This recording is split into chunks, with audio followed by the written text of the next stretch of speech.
जय गुरु जी। शुक्राना गुरु जी। ओम नमः शिवाय। शिवजी सदा सहाय। ओम नमः शिवाय। गुरु जी सदा सहाय। शुक्राना अनंतम शुक्राना।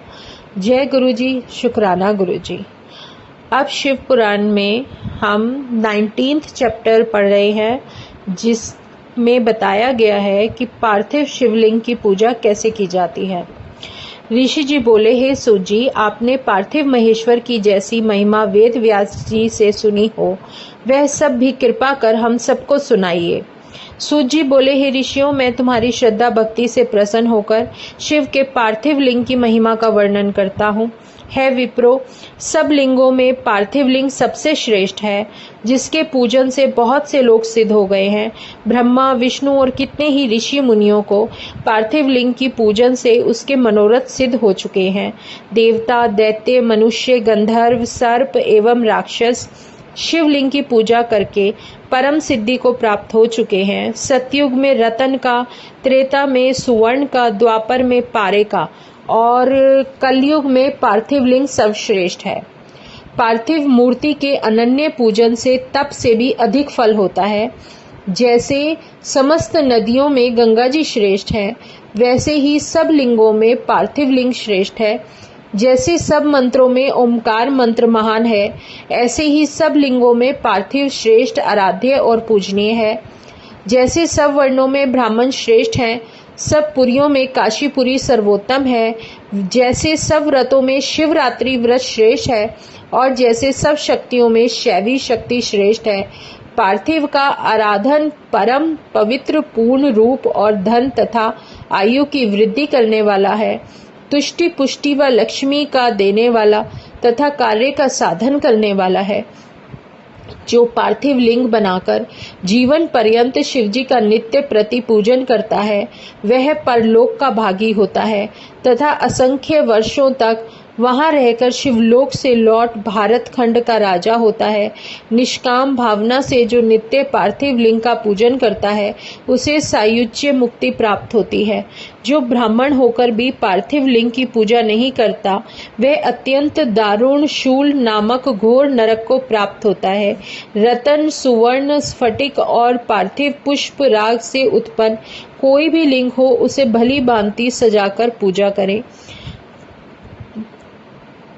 अब हम 20th चैप्टर कर रहे हैं, जिसमें पार्थिव पूजन का रूप बताया गया है।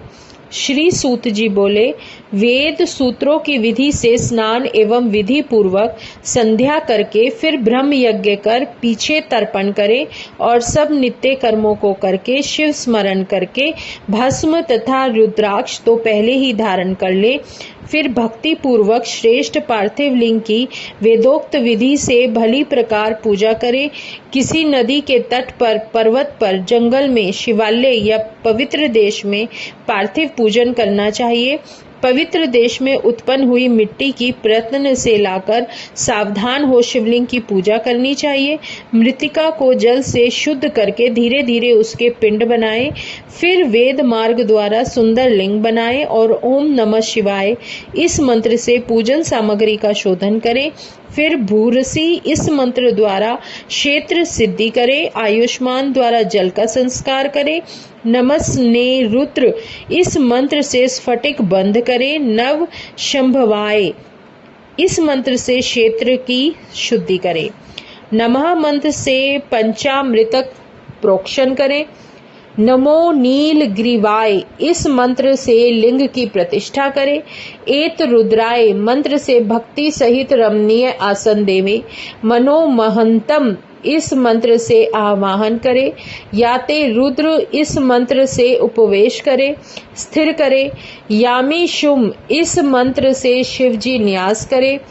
आयोचदीति इस मंत्र द्वारा स्नेह सहित अधिवास करे। असोजी इस मंत्र द्वारा देवोन्यास करके आसो यो अविसर्पिति इस मंत्र द्वारा उपसमर्पण करे। नमो अस्तु नील ग्रीवाय इस मंत्र से मनु द्वारा पाद्य स्नान और रुद्र गायत्री द्वारा अर्घ्य देकर त्रयंबक मंत्र द्वारा आचमन कराए। दधी क्राबणों इस मंत्र द्वारा दधी स्नान कराकर, घृत याव इस मंत्र द्वारा घृत से स्नान कराएं, पृथिव्याम इस मंत्र द्वारा दूध स्नान कराएं। इस तरह वेद की विधि से जो बुद्धिमान लोग शंकर जी का पूजन करते हैं, उनको शिव जी उत्तम फल प्रदान करते हैं। शिव के नामों से ही पार्थिव लिंग की पूजा करें, जैसे हर महेश्वर, शंभु, शूल, पाणी, पिनाकधारी, शिव, पशुपति, महादेव, गिरिजापति आदि इस क्रम से मृत्तिका लाकर उसमें सुगंधित द्रव्य मिलाएं, फिर सोने का शोधन करके प्रतिष्ठा और आवाहन करें, स्नान, पूजन और क्षमा याचना करके विसर्जन करें। फिर भक्ति पूर्वक ओम नमः शिवाय मंत्र का जाप करते हुए शिवजी का ध्यान नित्य प्रति करते रहे। इस प्रकार गुरु के दिए हुए पंचाक्षरी मंत्र को विधि सहित सदैव जपते रहे। शतरुद्रीय का पाठ करता रहे। हाथ में अक्षत और पुष्प लेकर श्रद्धा भक्ति सहित प्रसन्नचित हो इस प्रकार शंकर भगवान की प्रार्थना करे। हे मृकंड, आपके गुणों को जानने वाला, आप में चित्त को लगाने वाला मैं आपका दास हूँ। हे भूतनाथ, ऐसा जानकर आप मुझ पर कृपा कीजिए। हे शिव, ज्ञान से मैंने जो कुछ भी आपका पूजन किया है वह आपकी कृपा से सफल हो। हे गौरीश, मैं तो महापापी हूँ और आप पतित पावन हैं, ऐसा जानकर आपकी जैसी इच्छा हो वैसा करे।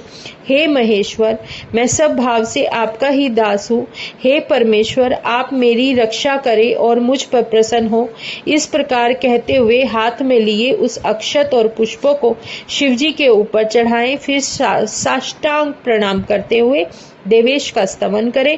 फिर विनती भाव से मधुर शब्द उच्चारण करते हुए प्रणाम करें। इसके बाद पूजन विसर्जन करें।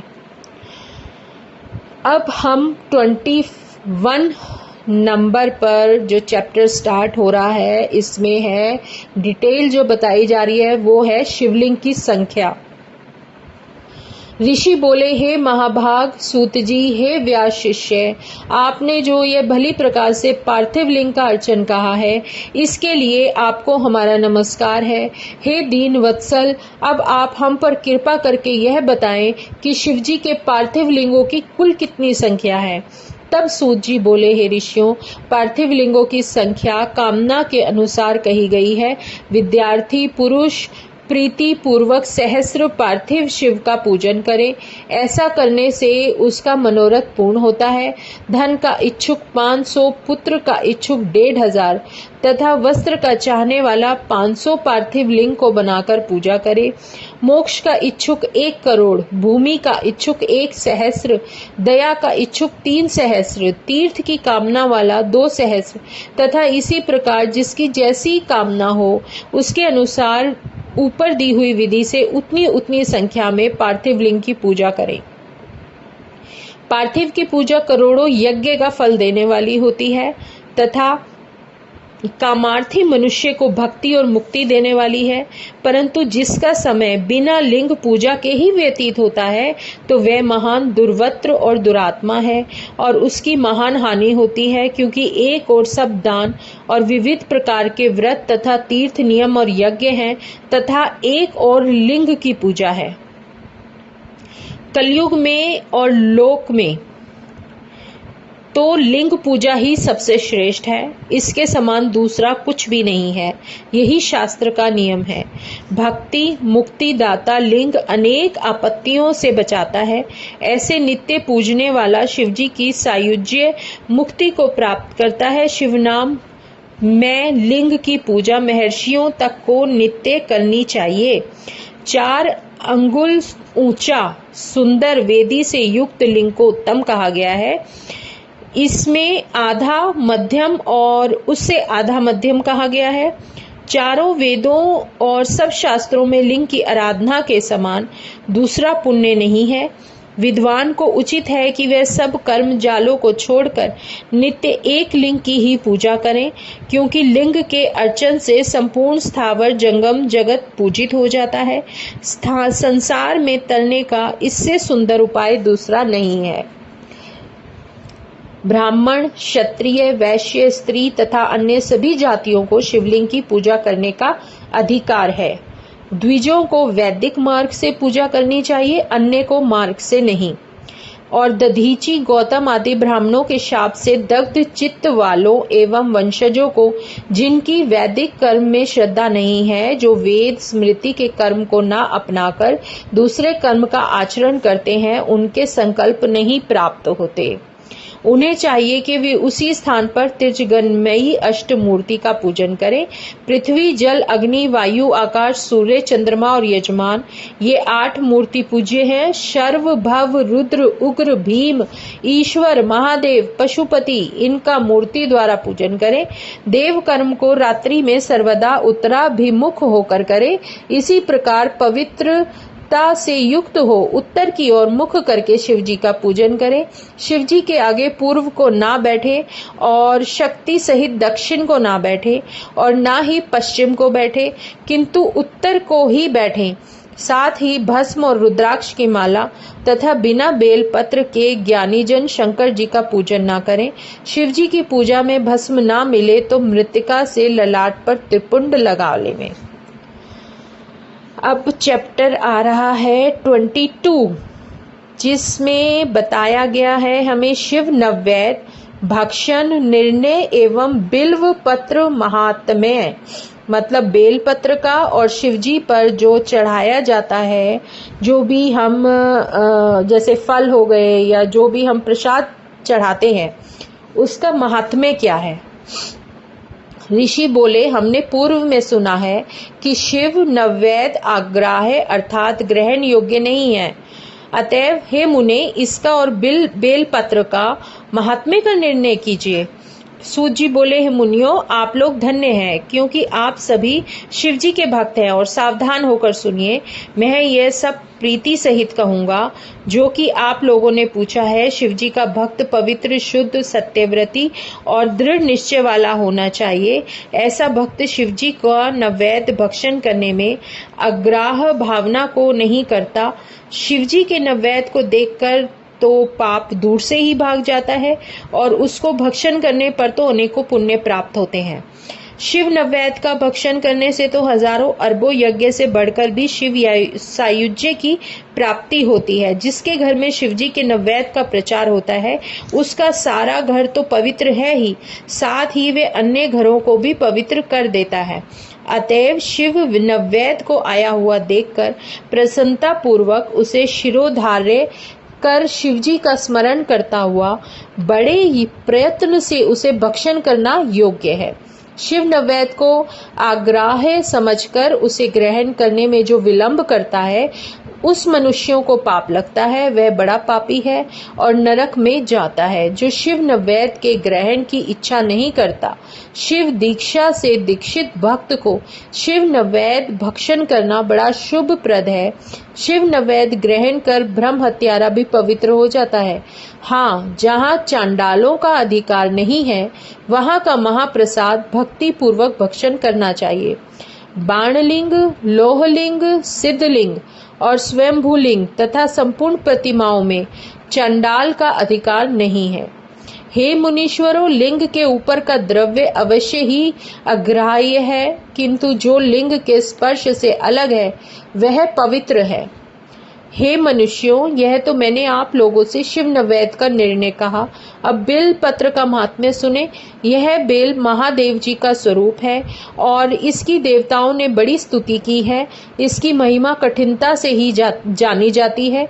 संसार में जितने भी पवित्र और प्रसिद्ध तीर्थ हैं, वे सब बेल मूल में ही निवास करते हैं, क्योंकि बिल्व मूल में लिंग रूपी अव्यय महादेव का वास रहता है और जो पुण्यात्मा इसकी पूजा करता है वह निश्चय ही शिवजी को प्राप्त होता है। ऐसे बिल्व मूल में जो शिवजी को जल चढ़ाता है, मानो वह सब तीर्थों में स्नान कर चुका और वह पृथ्वी में पवित्र है। जो मनुष्य बिल्व मूल को गंध पुष्पादि से पूजता है, वह शिवलोक को प्राप्त होता है तथा उसे संतान और सुख वृद्धि होती है। जो आदर पूर्वक बिल्व मूल में दीपक जलाता है तथा उसकी शाखा को लेकर हाथ से उसके नवीन पत्ते ग्रहण कर बिल्व की पूजा करता है, वह सब पापों से छूट जाता है। तथा बिल मूल में किसी शिव भक्त को भक्ति पूर्वक भोजन कराता है तथा जो बिल मूल में दूध घी सहित अन्न किसी भी शिव भक्त को देता है वह कभी दरिद्र नहीं होता। हे विप्रो, इस प्रकार का बिल पूजन प्रवृत्ति और निवृत्त होकर दोनों धर्म वालों के लिए उत्तम है। अब आ रहा है चैप्टर नंबर 23, जिसमें शिव के नाम का महात्म्य बताया गया है। ऋषि बोले, हे महाभाग, सूत जी आपको नमस्कार है। अब आप हमें भस्म की महिमा सुनाइए और रुद्राक्ष का महात्म्य और शिवजी के उत्तम नाम का महात्म्य भी कहिए, जिसे सुनकर हमारा चित्त प्रसन्न हो जाए। सूत जी बोले, हे ऋषियों, आप लोगों ने बड़ी उत्तम वार्ता पूछी है। अब आप धन्य, पवित्र और कुल के भूषण हैं, क्योंकि लोक में जिन्हें शिव जी ही परम प्रिय है और जिनके साक्षात शिव ही परम देवता हैं, वे धन्य हैं और कृतार्थ हैं। उनका देह धारण करना सफल है। जो शिव जी की उपासना करते हैं, मानो उन्होंने अपने कुल का उद्धार कर लिया। उसी का मुख पवित्र है। जो शिव शिव कहता हुआ सर्वदा शिव जी को नमस्कार करता रहता है। हे ऋषियों, शिव जी का नाम, विभूति और रुद्राक्ष, ये तीनों महापुण्य रूप त्रिवेणी फल के समान कहे गए हैं और इन तीनों को नित्य अपने शरीर में धारण किए रहता है। उसके दर्शन से पाप दूर हो जाते हैं। उनका दर्शन त्रिवेणी के समान है, इसमें कुछ भी अंतर नहीं है। तथा जो इस प्रकार नहीं जानता वह निसंदेह पापी है। जिसके मस्तक में विभूति नहीं है और अंग में रुद्राक्ष नहीं है और जिसके मुख में शिवम की वाणी नहीं है, उसे अधम के समान त्याग देना चाहिए। शिवजी का नाम गंगा, विभूति, यमुना तथा रुद्राक्ष पाप नाशिनी सरस्वती है और जिसके शरीर में ये तीनों हैं, ऐसे भक्त के दर्शन से त्रिवेणी के स्नान के समान फल प्राप्त होता है। जब जगत के हितकारी श्री ब्रह्मा जी ने इसकी तुलना की तो तीनों समान युद्ध सिद्ध हुए। उसी दिन से ब्रह्मा जी आदि देवों ने इन तीनों को धारण किया, जिसके दर्शन से पाप नष्ट हो जाते हैं। अतएव ऐसी पंडितों को सदा विभूति धारण करनी चाहिए। चैप्टर नंबर 24, जिसमें शिव नाम की महिमा बताई गई है। ऋषि बोले, हे सूत जी, रुद्राक्ष तथा शिव नाम की महिमा किस प्रकार करनी चाहिए? सूत जी बोले, हे ऋषियों, भस्म, रुद्राक्ष, शिव नाम ये तीनों त्रिवेणी के समान महापुण्य में है। यहाँ इन तीनों का निवास हो, जिसके दर्शन मात्र से त्रिवेणी के स्नान का फल प्राप्त हो जाता है। यह तीनों जिसके शरीर में रहते हैं, उनका दर्शन भी पाप नाशक एवं परम दुर्लभ है। शिव नाम गंगा जी, भस्म यमुना जी, रुद्राक्ष सरस्वती, यह तीनों पाप नाशक हैं। इसलिए इन तीनों का सदैव धारण करे। इसे ब्रह्मांड भर में असत से परे केवल शिव ही जानते हैं। सत्य समझो कि शिव नाम दावाग्नि है और महापाप पर्वत है। उससे यह पाप रूपी पर्वत शीघ्र ही जल जाते हैं। अनेक पाप मूल एक ही शिव नाम लेने से स्पष्ट हो जाते हैं और नष्ट हो जाते हैं। हे ऋषियों, यदि यह पापों की राशि ब्रह्म हत्या से भी लगी हो तो भी वह शिव नाम नष्ट कर देता है। जो शिव नाम रूपी नौका पाकर भव सागर तर जाते हैं, उनके भव रूपी पाप समूह निसंदेह नष्ट हो जाते हैं। हे मुनीश्वरों, जिसने अनेक जन्मों में तप किया है, उसे सर्व पापनाशिनी शिव दुर्लभ भक्ति मिलती है। जिसका अनेकों पापों करके भी शिव भक्ति में मन लग गया है, उसके समस्त पाप निसंदेह नष्ट हो जाते हैं। जिसके नित्य भस्म लगाने से अंग पवित्र हो गए हैं और आदर सहित शिव नाम जपता है, हे शौनक जी, वह भी इस अथाह भव सागर से पार हो जाता है। हे मुने, पहले इंद्रद्युम्न नाम का एक महापापी राजा हुआ था और एक ब्राह्मण पत्नी भी महापापिनी हो चुकी है। इन दोनों ने भी शिव नाम के प्रताप से ही सद्गति प्राप्त की थी। अब चैप्टर नंबर आ गया हमारे पास 25, जिसमें भस्म का महात्म्य बताया गया है।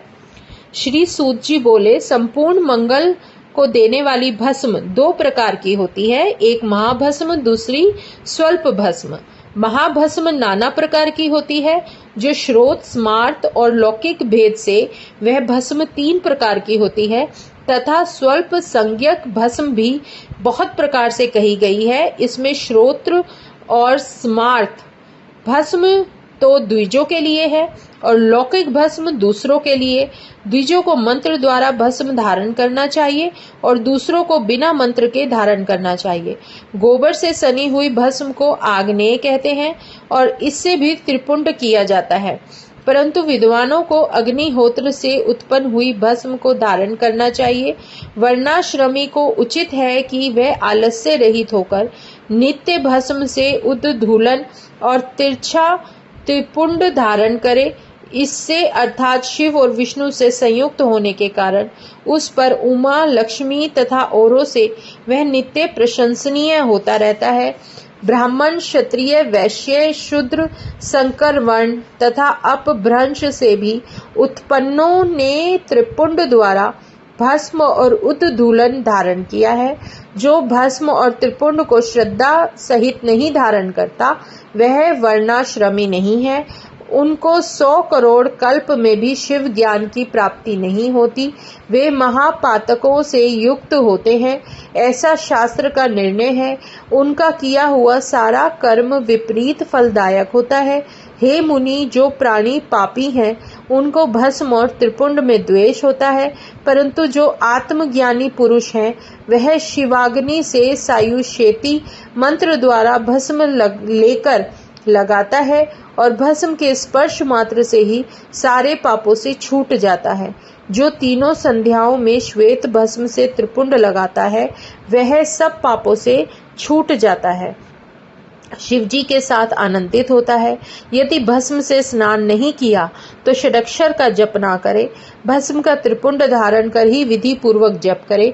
निर्दयी, अधम या सब पापों से पूर्ण भी हो, वासना युक्त, मूर्ख या पतित जैसा भी हो, विभूति धारण करने वाला जिस देश में निवास करता है वहां सभी तीर्थों और यज्ञों का निवास होता है।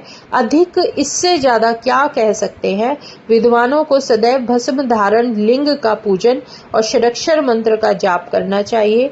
हे मुनीश्वरों, मैं तो क्या, ब्रह्मा, विष्णु, रुद्र, मुनि और देवता भी भस्म धारण के महात्म्य को कहने में असमर्थ हैं। भस्मधारी को ताड़ना देना पाप है। मानस तो के इस मंत्र से मंत्रित भस्म को धारण करना चाहिए।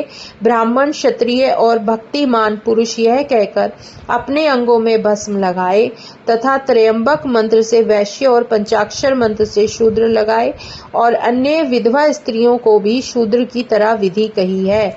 अघोर मंत्र से वनवासी और यति प्रणव मंत्र से त्रिपुंड आदि धारण करे। जो वर्णाश्रम को पार कर चुका है वह शिवो अहम मंत्र से तथा शिव योगी ईशान मंत्र से भस्म धारण करे। किसी भी वर्ण को भस्म का त्याग नहीं करना चाहिए, ऐसा शिव जी की आज्ञा है। भस्म और त्रिपुंडधारी सभी पातकों से मुक्त हो जाते हैं। भस्म को धारण करने वाला विशेषकर स्त्री हत्या, गो हत्या और अश्व हत्या से छूट जाता है, इसमें संदेह नहीं है। त्रिपुंड धारण करने वाला अपने से पहले हुए सहस्रों और होने वाले सहस्रों वंशधारों को तार देता है। संपूर्ण उपनिषदों के सार को बार बार अवलोकन कर यही एक निर्णय किया गया है कि त्रिपुंड धारण करने वाला सर्वश्रेष्ठ है। सब तीर्थों में जो पुण्य और फल है वह फल भस्म से स्नान करने वाले मनुष्य को प्राप्त होता है। भस्म स्नान परम तीर्थ है। भस्म स्नान दिन दिन गंगा का स्नान है। भस्म रूपी साक्षात शिव है तथा भस्म त्रिलोकी को पवित्र करने वाली है। भस्म स्नान के समान कोई भी स्नान, ध्यान, दान और जप नहीं है। जो नित्य त्रिपुंड धारण करता है वह भुक्ति मुक्ति को पाने वाला सच्चा भक्त है। जिसके अंग में रुद्राक्ष और त्रिपुंड नहीं है उसका जन्म व्यर्थ है। त्रिपुंड में 3 रेखा होती हैं।